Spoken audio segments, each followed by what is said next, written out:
In this video, I'm going to go over 5 things that are costing you money every single week in your business and you don't even realize it. Let's jump in. This video is sponsored by none other than Lead Heroes, you guys. Lead Heroes has got you covered when it comes to telemarketed leads and virtual staffing. On the lead side, whether it be Medicare supplement leads, final expense leads, turning 65 leads, they just got something for everybody. They can also actually have you plug in with one of their virtual staff members on the staffing side to where you can pay by the hour for one of their trained and very well vetted staff members to help you out in your business in a virtual assistant format. Just because you watch this video, they're going to give you 10% off any order you make on their website. Link to the site can be found down in the description, so go ahead and check them out. The first thing that's costing you money in your business is trying to keep every single client. But Christian, I want to keep my clients, right? I don't want a revolving door business. I hear you, I understand, and I agree. However, there are certain clients that aren't worth keeping. Let me explain. There is such a thing as a pain in the butt client, and there's such a thing as a client that will keep leaving and change for a cookie, right? There are agents that I know that will consistently pursue clients that they have lost 4, 5, 6 times. My standpoint is if a client is taking up a tremendous amount of your time and you're having to rewrite them over and over and over again, think about how many new clients you could be getting in the same amount of time that you've spent to retain this one troublesome client. It could be 10 new ones. It could be 15 new ones. Maybe it's even 20 new ones in certain extreme situations. Let it go. Let this person go. If it's somebody that gets tricked into something, it's a one-time occurrence, I have no problem with taking them back and helping them and rewriting them. However, it's a case-by-case situation, right? And you have to understand and be able to see the ones that are wasting your time and hurting your business as a result. You're better off just letting them go.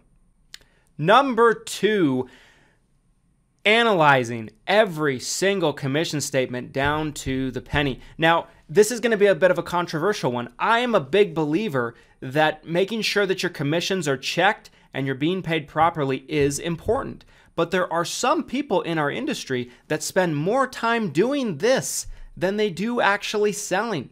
I can tell you that in my office, I have a team of people that work for me.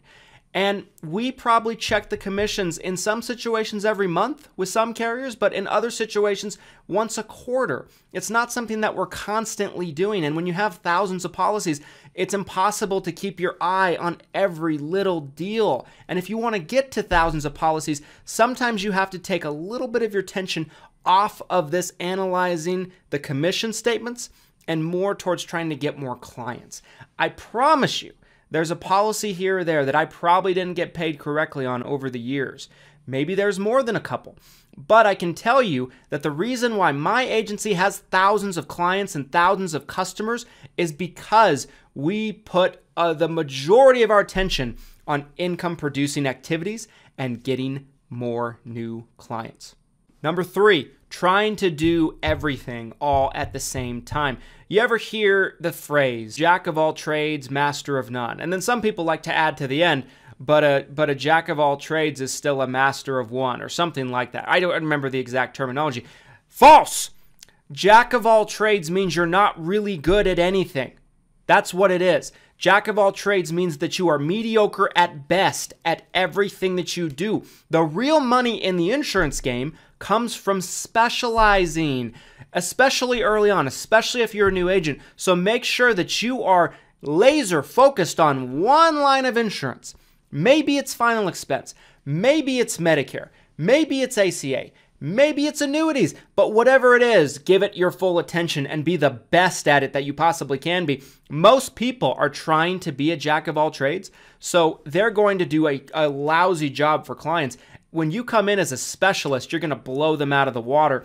I promise you'll know more than most of your contemporaries, and you'll make more money, and you'll be better at the one thing that you do.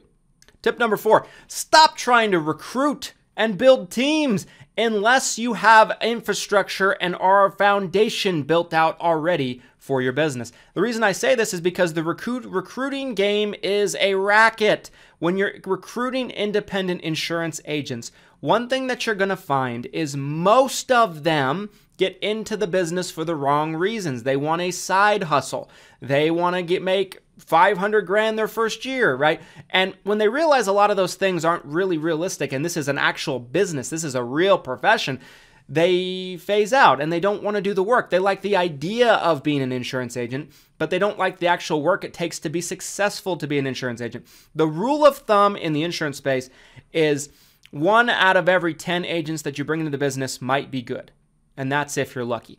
Now, some people say, oh, I'd say I have a 4 out of 10 ratio of being good, 5 out of 10. Well, that means you're doing something terribly wrong.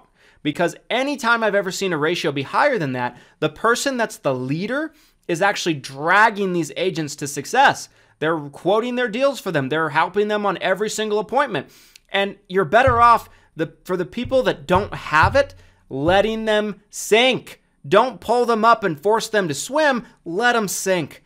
Because you're going to save your time by not wasting time on this person. And if you're a single person and you're trying to be a top producer, stop recruiting, go write business. You can control that far more than you control anybody that you're going to recruit into the industry. Most don't make it. Most don't have what it takes. Not usually a good use of your time unless you have a tremendous infrastructure built like I do. That's why we recruit. But it doesn't destroy my business as a result. Tip number 5, stop trying to listen to everyone. What do I mean by this? If you are trying to learn from multiple different mentors in the industry, everybody's going to have a different way of going about doing things.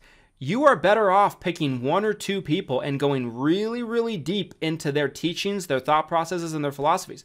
Because if you don't, let's say you have one guy that's really, really successful, you have another guy that's really, really successful, but the way they did it was dramatically different from one another. There's going to be things that they teach you that contradict and conflict with each other.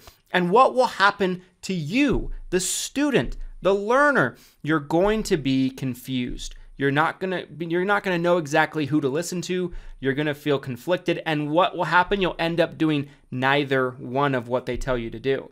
Now, both might work in their own right, but not both of them will be a good fit for you. So figure out the way you want to do business. Get 1 or 2 mentors and laser focus into their teachings and their trainings. You're better off by doing that because sometimes there's such a thing as having too many cooks in the kitchen. Anyway, guys, did you enjoy this video? If you did, do me a favor, drop a like on the video. Comment your thoughts down below. Do you agree with me? Do you disagree with me on my 5 points? And make sure to subscribe for future videos like this. We do videos like this every single week to help you grow your business and stop making these terrible mistakes. We hope to see you guys next time. Keep watching our videos. We promise we'll keep delivering dynamite content for you. And we'll see you next time, guys. Hope to see you at the top. Here's to your success and your abundance. Thanks, guys.